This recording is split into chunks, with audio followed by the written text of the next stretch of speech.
श्रीनगर के लाल बाजार इलाके में आज शाम पुलिस नाके पर हुए आतंकी हमले में 2 पुलिस वाले घायल हो गए, जबकि 1 पुलिस वाले की मौत हो गई। जम्मू कश्मीर पुलिस के एएसआई मुश्ताक अहमद की हमले में मौत हो गई। आतंकी हमला करके फरार हो गए। पुलिस और सुरक्षा बलों ने इलाके को घेर लिया है। आतंकियों की धरपकड़ के लिए सर्च ऑपरेशन जारी है। किसी आतंकी संगठन ने फिलहाल हमले की जिम्मेदारी नहीं ली है। महाराष्ट्र के अलग अलग शहरों में बाढ़ और बारिश से भारी तबाही हुई है। मुंबई, नासिक, गढ़चिरौली और नागपुर समेत कई इलाकों में 2 दिनों से तेज बारिश हो रही है। महाराष्ट्र में बाढ़ बारिश की वजह से जून से अब तक 83 लोगों की मौत हो चुकी है। मुख्यमंत्री एकनाथ शिंदे और डिप्टी सीएम देवेंद्र फडणवीस ने गढ़चिरौली जिले में बाढ़ प्रभावित इलाकों का जायजा लिया। नागपुर के केलवद में एक नाले में अचानक से आई बाढ़ की वजह से एक स्कॉर्पियो गाड़ी पुल से बहकर नाले में गिर गई। इस गाड़ी में 8 लोग सवार थे, जिनमें 3 लोगों के शव मिल गए हैं। महाराष्ट्र में गोदावरी समेत कई नदियों का जलस्तर लगातार बढ़ रहा है। गोदावरी नदी का जलस्तर बढ़ने से नासिक में कई मंदिर पानी में डूब गए। पालघर में भी सूर्या, वैतरना और पिन्नजाल नदी के बढ़ते जलस्तर को देखते हुए प्रशासन ने अलर्ट जारी कर इसके करीब के गांव के लोगों को सुरक्षित जगहों पर जाने को कहा है। मुंबई में भी लगातार बारिश की वजह से सायन समेत कई इलाकों में पानी भर गया। मौसम विभाग ने मुंबई में अगले 3 दिनों तक बारिश के लिए ऑरेंज अलर्ट जारी किया है। वहीं पालघर, नासिक, पुणे में 14 तारीख तक रेड अलर्ट है। गुजरात में बाढ़ और बारिश से मुश्किलें लगातार बढ़ रही हैं।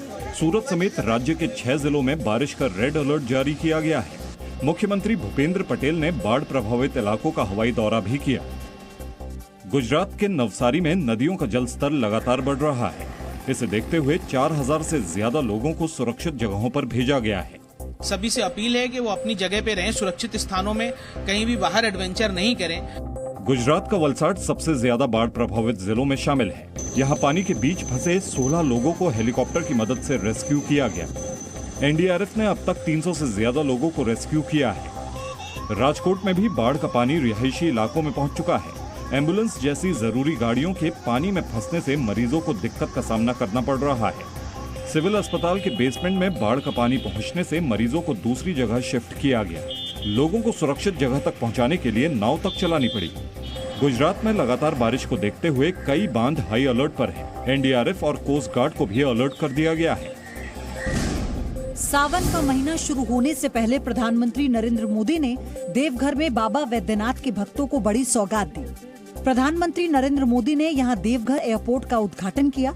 इस दौरान पीएम मोदी ने देवघर कोलकाता फ्लाइट को हरी झंडी दिखाई। साथ ही साथ प्रधानमंत्री ने देवघर में 16,000 करोड़ से ज्यादा के प्रोजेक्ट्स का लोकार्पण और शिलान्यास भी किया।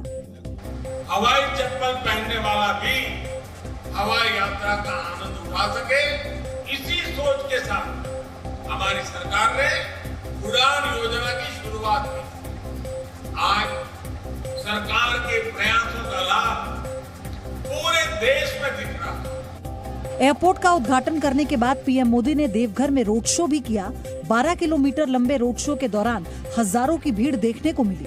रोड शो के बाद जनसभा को संबोधित करते हुए पीएम मोदी ने वोट के लिए लोक लुभावन वादे करने वाली पार्टियों पर तंज कसा। जिस देश की राजनीति शॉर्टकट पर आधारित हो जाती है, उसका एक ना एक दिन शॉर्ट सर्किट भी हो ही जाता है। बाबा वैद्यनाथ भगवान शिव के 12 ज्योतिर्लिंगों में से एक है। पीएम मोदी ने यहां भगवान भोलेनाथ की पूजा अर्चना की और पूरे मंत्रोच्चार के बीच भगवान शिव का जलाभिषेक किया।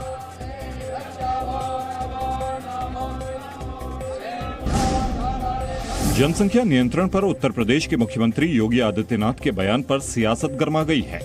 योगी ने एक धर्म विशेष की आबादी बढ़ने पर अराजकता फैलने की आशंका जताई थी। योगी के बयान पर पलटवार करते हुए एआईएमआईएम अध्यक्ष असदुद्दीन ओवैसी ने कहा कि जनसंख्या असंतुलन का मुद्दा उठाकर नफरत फैलाई जा रही है।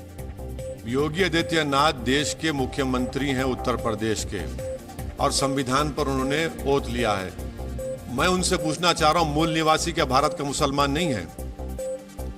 क्या बकवास कर रहे हैं वो?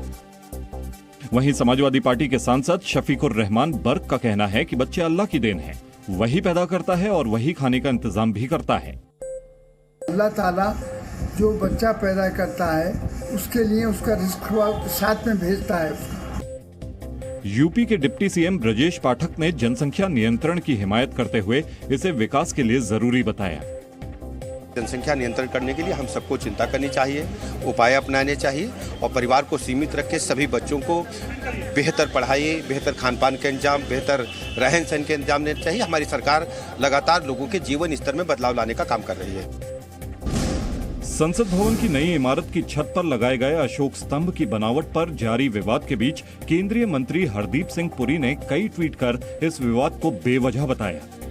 केंद्रीय मंत्री ने लिखा कि यदि सारनाथ में मौजूद अशोक स्तंभ के प्रतीक को बड़ा किया जाए या संसद की नई इमारत में लगे प्रतीक का आकार छोटा कर दिया जाए तो दोनों में कोई अंतर नहीं होगा। केंद्रीय मंत्री ने एक और ट्वीट में 2 तस्वीरें शेयर की। पहली तस्वीर नए संसद भवन के ऊपर लगाए गए अशोक स्तंभ की है, जबकि दूसरी तस्वीर सारनाथ में मौजूद पुराने अशोक स्तंभ की है। इन दोनों तस्वीरों को ट्वीट करके केंद्रीय मंत्री ने ये बताने की कोशिश की कि ये विवाद बेवजह है और दोनों तस्वीरों में कोई अंतर नहीं है। हालांकि विपक्ष इस मामले में अभी भी हमलावर है। अच्छा ये होता कि सभी प्रमुख दलों के नेताओं को बुला के उस एम्बलम को देश के सामने समर्पित किया जाता। वहीं एएसआई के पूर्व अधिकारी का कहना है कि सिंह की दोनों तस्वीरों में कोई फर्क नहीं है। इसमें टेम्परिंग एज सच कुछ नहीं है, क्योंकि टेम्परिंग तो अगर ओरिजिनल फिगर में हुई होती तब हम टेम्परिंग कर सकते थे। ये टेम्परिंग नहीं है, बल्कि उसकी एक कॉपी तैयार की गई है।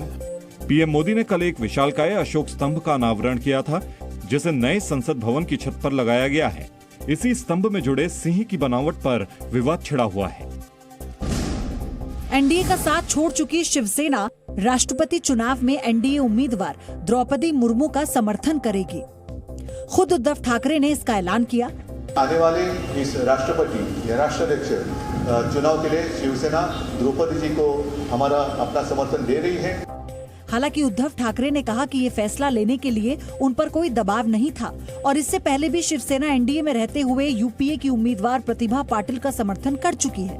दूसरी ओर कांग्रेस विधायक बाला साहेब थोराट ने कहा कि उनकी पार्टी लोकतंत्र और संविधान में भरोसा रखने वाले यशवंत सिन्हा को समर्थन कर रही है, लेकिन पता नहीं क्यों शिवसेना महाविकास अघाड़ी का हिस्सा होने के बाद भी द्रौपदी मुर्मू के समर्थन में है।